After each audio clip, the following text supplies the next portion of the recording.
United Nations में तो कश्मीर का मुद्दा जो है वो वाइंड अप किया जा रहा है, तो अब हम हर फोरम पर जाकर आवाज क्या उठाएंगे? बिकॉज यूनाइटेड नेशंस में भी जब भी जाते थे हम पहले बोलते थे कश्मीर चाहिए, कश्मीर लेना है, वहाँ वायलेशन हो रही है, और किसी हद तक यूनाइटेड नेशंस की रिपोर्ट्स में भी इस चीज को मेंशन किया जाता था। तो अब क्या हम सवाल नया खड़ा करेंगे? देखिए, यूनाइटेड नेशंस में मैं जिनीवा यूएनएचआरसी का सेशन होता है, वहां पे लास्ट टाइम जब मैं गया था कोरोना से पहले, तो वहां पे मैंने जो स्पीच दी थी, क्योंकि आपको स्लॉट दिया जाता है, फिर आप वो प्रेसिडियम बना होता है सामने, आप उसको एड्रेस करते हैं। तो मैंने उनको ये कहा था, मैंने कहा था कि आपके जितने भी यूनाइटेड नेशन के रेजोल्यूशंस हैं, चाहे वो सिक्योरिटी काउंसिल के हैं, चाहे जनरल असेंबली है, जो भी है, ये तमाम रेजोल्यूशंस ऑब्सोलीट हो चुके हैं in the face of ground today's ground realities. ये बिल्कुल खत्म हो गए, इनकी कोई वैल्यू नहीं है, और अब इसको रिविजिट करने की जरूरत है। और अगर आप रिविजिट नहीं करते तो मैं आज के बाद United nation human right council के सेशन में नहीं आऊंगा, और हम खुद पीओजेके के लोग अपने तरीके से पाकिस्तान से आजादी हासिल करने की कोशिश करेंगे और भारत माता में मिलने की कोशिश करेंगे। और ऐसा करते वक्त, उस वक्त फिर आके हमें ये ना कहना कि क्या कानून है और क्या इंटरनेशनल लॉ है, क्योंकि हम 75-72 सालों से, उस वक्त 72 ईयर्स हुए थे, तो मैंने कहा 72 सालों से हम तुम्हारा दरवाजा खटखटा रहे हैं, तो इतना तो आप किसी पत्थर को भी 72 दफा टक्कर मारे तो उस पे भी दाग निशान पड़ जाता है। आप लोगों के पास जमीर नहीं है। और फिर मैंने कहा ऐसी United nation human right council में आके मुझसे ये तवक्को की जाती है कि मैं ह्यूमन राइट्स वायलेशन की बात करूं, जबकि आपके बोर्ड के मेंबर में बैठा हुआ पाकिस्तान, यूएनएचआरसी का मेंबर है पाकिस्तान। तो मैंने कहा ह्यूमन राइट वायलेशन करने वाले वो human right United nation human right council के मेंबर मुल्क हैं। तो मैंने कहा ये कैसा ह्यूमन राइट काउंसिल बनाया आपने? ये ह्यूमन राइट काउंसिल तो होना चाहिए अप्रेस्ड नेशंस के रिप्रेजेंटेटिव्स के ऊपर, जहां आप बैठिए, जहां मुझे बैठा होना चाहिए।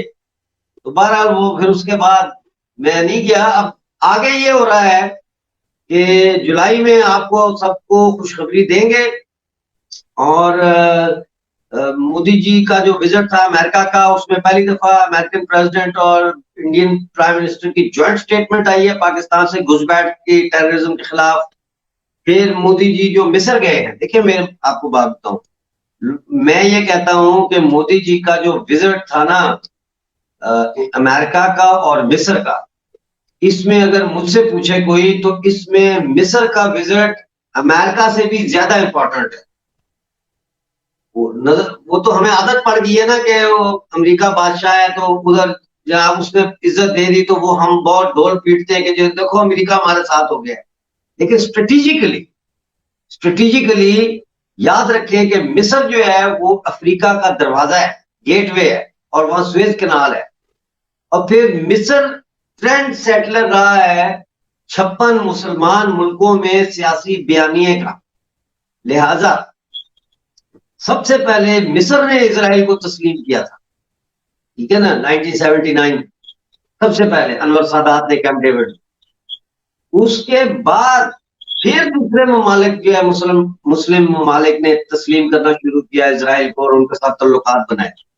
लिहाजा ये जो दौरा है इसकी दो अहमियतें हैं मिस्र के दौरे की। एक तो ये है कि भारत अब जो है वो अफ्रीका, नॉर्थ अफ्रीका के थ्रू अफ्रीका में जा रहा है, अपना पॉलिटिकल इन्फ्लुएंस भी वहां पे अब लेके जा रहा है और इन्वेस्टमेंट्स भी करेगा वहां।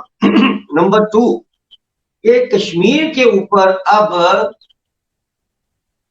मिस्र के साथ जो बात हुई है उसमें 100% कश्मीर का मुद्दा भी सामने आया है कि भाई अब ये मसला है और इस तरह से इसको हमने करना है हल। तो मिस्र को ऑन बोर्ड ले लिया, और ऑन बोर्ड लेने की मैं आपको 110% गारंटी देता हूं कि मिस्र is on board on Kashmir issue. अब आप पूछेंगे आप तो नजूमी है? नहीं, आप देखें कि मिस्र का सबसे बड़ा highest award order of Nile दिया गया मोदी जी को, जो या तो उर्दन के शाह हुसैन को मिला था या इथोपिया के हेले सलासी को मिला था या क्वीन एलिजाबेथ को मिला था। उसका मतलब क्या होता है? उसका मतलब ये होता है कि अब हम पार्टनर हैं, strategic partner and economic partner. तो अब कश्मीर जो है ये पाकिस्तान को चाहिए कि इसको खुद ही खाली कर दे। इंडिया की इकोनॉमी ना सिर्फ बेहतर है बल्कि वो अपने वाला उनकी इंपोर्ट एक्सपोर्ट अच्छा है, बैलेंस ऑफ ट्रेड अच्छा है। बैलेंस है, बिल्कुल। ये देखें, एजुकेटेड राय ये होती है कि जिसे पता हो कि इंपोर्ट और एक्सपोर्ट में अगर बैलेंस होगा तो ही इकोनॉमी ग्रोथ की तरफ जाएगी। ये बताएं क्या वजह है, क्या रीजन है ऐसी कि हम आगे नहीं बढ़ पा रहे जबकि इंडिया तेजी से ग्रो करता जा रहा है इतनी बड़ी आबादी के साथ। कहने में ये आ रहा है कि शायद आने वाले टाइम में 21st सेंचुरी की अगर बात करें तो वो इंडिया की होगी। सर वो ग्लोबल पावर नजर आते हैं और इसमें कोई शक नहीं है। मैं मतलब उसको हम इस बात पे मतलब हमें एक्सेप्ट करना चाहिए और इसको अप्रिशिएट करना चाहिए कि हमारे साथ ही आज़ाद हुए थे। उसका रीज़न ये है कि आई गेस कि उन्होंने अपनी करेंसी को बड़ा मेंटेन किया, प्लस उनके बैलेंस ऑफ ट्रेड अच्छा था, उनके फॉरेन रिलेशन बड़े अच्छे थे। उनकी एक सर्टेन उन्होंने डॉक्ट्रीन जो है उन्होंने मतलब उसको किया हुआ था कि उस डॉक्ट्रीन पे चल रहे थे। वो उनका एक मतलब उनका लॉन्ग टर्म विजन था। हमारे पास कोई लॉन्ग टर्म प्लान नहीं है ना, हम शॉर्ट टर्म चल रहे होते हैं कि चीज़ों को हल करें या फिर बिल्कुल हल नहीं होती, या लोन्स ले लेते हैं। अभी लोन्स ले रहे हैं, शॉर्ट टर्म एक प्लान है कि चलो मुल्क का थोड़ा सा मसला हल होगा फाइनेंशियली, पर अल्टीमेटली हम डेट ट्रैप में फंस गए ना। ठीक हो गया। और दूसरे नंबर पे अगर लोन की भी बात करें, अभी रिसेंटली हमने कराची पोर्ट को गिरवी रख दिया, कभी हम किसी चीज को गिरवी रख देते हैं, अपनी किसी सरकारी बिल्डिंग को गिरवी।